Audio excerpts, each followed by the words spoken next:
السلام علیکم خوږو ملګرو، څنګه یې؟ تاسو ښه یې؟ طبیعت هم ښه دی؟ امید لرم تاسو ټول به په خیر خیریت یې. نن به موږ ډسکشن کوو د پرسنل هایجین حوالې سره چې په ډیلی روټین کې چې موږ څومره صفایي کوو، هغه کم ځایونه دي چې موږ یې په ډیلی بیسز باندې اګنور کوو او دومره خاص خیال یې د صفایي نه ساتو چې کم ډیره زیاته توجه غواړي او د هغې صفایي ډیره زیاته ضروري ده. سټپ بای سټپ به موږ یو ډسکس کوو. پرسنل هایجین کې موږ سره په پهله نمبر باندې راځي زمونږ ماوت کې موږ به دا ډسکشن کوو چې تاسو په ډیلی روټین باندې ټوت برش وهئ. نو هر یو انسان سهار وختي چې کله پاسي نو دا په ډیلی روټین باندې خپل ټول غاښونه په برش باندې 1 منټ کې څوک لګوي، څوک 30 سیکنډ کې صفا کوي، څوک 2 منټه پې لګوي. خو په دې کې تاسو کله سوچ کړی دی چې یاره دا برش باندې موږ ته پکار دی چې د خپلې د ژبې د سرفیس له پاسه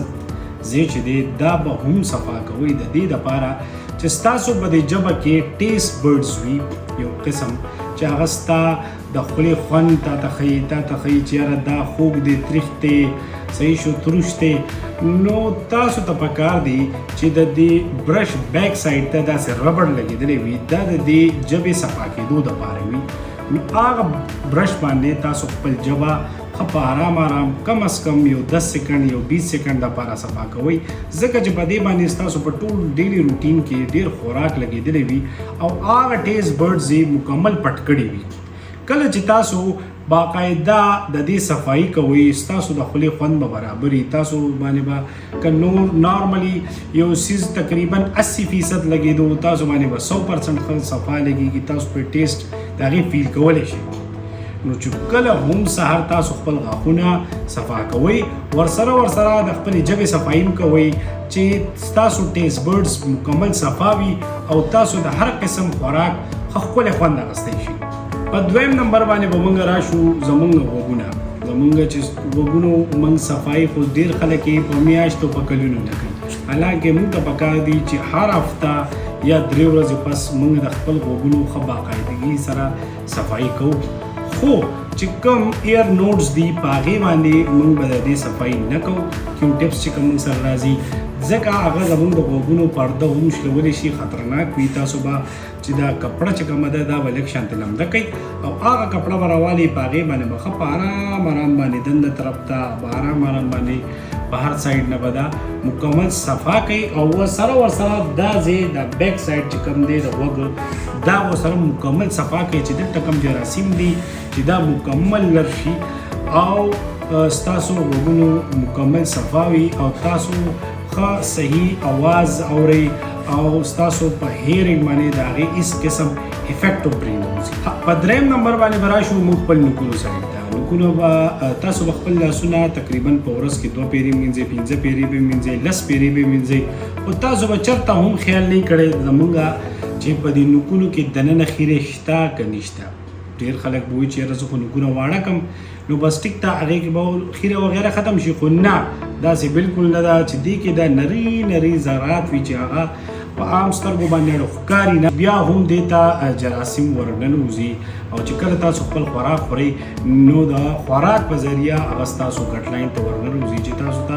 مختلف بیماریانې د هغې د وجې نه ولګي. نو چې کله هم خپل لاس وینځئ، دې دپاره تاسو یو نری برش والی چې بالکل نرم وي او هغې سره تاسو خپل د نوکونو دا سوکي او دنده طرف ته مکمل طریقې سره صفا کوئ چې هر قسم جراثیم وي او هغه د هغه ځای نه ختم شي او ستاسو لاسونه مکمل د هر قسم جراثیم نه صفا پاتې شي. زموږ چې کوم دا نوم دی د خېټې دا، په دې کې د ریسرچ نه ثابت شوي دي چې تقریبا 60% د باډي جراثیم دلته هایډ وي، پټ شوي وي، پراته وي.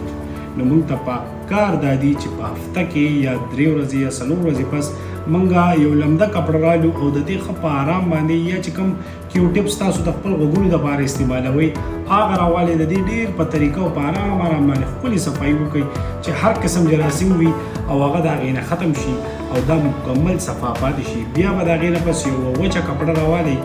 او په هغې به یې ښه په طریقه باندې را صفا کړئ چې مکمل صفا شي. که ډیټول د سره وي د ډیټول لمده کپړه پې استعمالولی شوي نو دا لا ښه ډېره بهتره خبره ده. شپږم نمبر باندې به راشو زمونږ چې کوم خپې دي. خپې داسې شیز دی ټول زمونږه چې په دې باندې مونږه پیزار اچو ګرځو پې نو په دې باندې دنیا بلا چې څومره ګندګي ده دا به پر ډیلی روټین باندې بلکې د ګنټو په حساب باندې پیلېږي ځکه چې په ځمکه ګرځو په ځمکه هر قسم جراثیم وي ایوندارې که تاسو پیزار اچوئ بوټان اچوئ په هغې کې هم جراثیم وي نو چې کله هم تاسو خپل خپې صفا کوئ دا ښکلي په برش باندې وینځئ چې دې نه هر قسم سمیل بوی هر یو شیز ختمیږي ځکه چې کله هم تاسو پیزار واچوئ او هغې سره تاسو ساکس وغیره جرابې واچوئ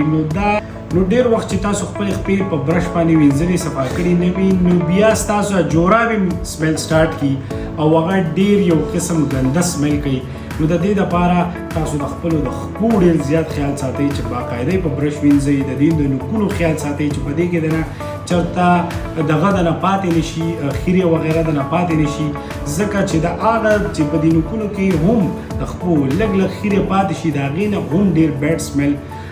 بیا جوړیږي ځکه چې تاسو به دا سوچ کوئ چې خپې خو ما ووینځلې خو تاسو په هغه طریقه په برش باندې وینځلې نه چې د خپو د ګوتو د یو نوک تاسو باقاعده په هغه نرم برش باندې ووینځئ نو د خپو د ګوتو چې یو نوک تاسو په نرم برش باندې ووینځئ نو په هغې کې هېڅ قسم جراثیم بکټریا پاتې نه شي نو چې کله تاسو بیا بیزار بوټان هر څه اچوئ بلکل به هغه سمیل نه کوي او صفا سوتره به ستاسو خپې پاتې شي دا یو څو خبرې وې چې په ډیلی روټین باندې موږ د دې خبرو خیال نه ساتو د هغې د وجې نه موږ سره د مختلف بیماریانو سره بیا واسطه راځي تاسو موږ ټولو ته پکار دی چې کم از کم د خپل د دې شیزونو ډېر زیات خیال ساتو او په ډیلی روټین کې بالکل دا خبرې نه ایوایډ کوو او په دې باندې موږ چې صحیح پراپر عمل وکړو انشاءالله موږ به د ډېرو قسم بیماریانو نه چې دی محفوظه پاتې شو که ستاسو دا ویډیو خوښه شوي مهرباني وکړئ زموږ چینل سبسکرایب کړئ چې نور هم داسې ښکلي ویډیوز موږ تاسو سره وختاً په وختاً باندې شیر کوو ډېره مهرباني تھینک یو سو مچ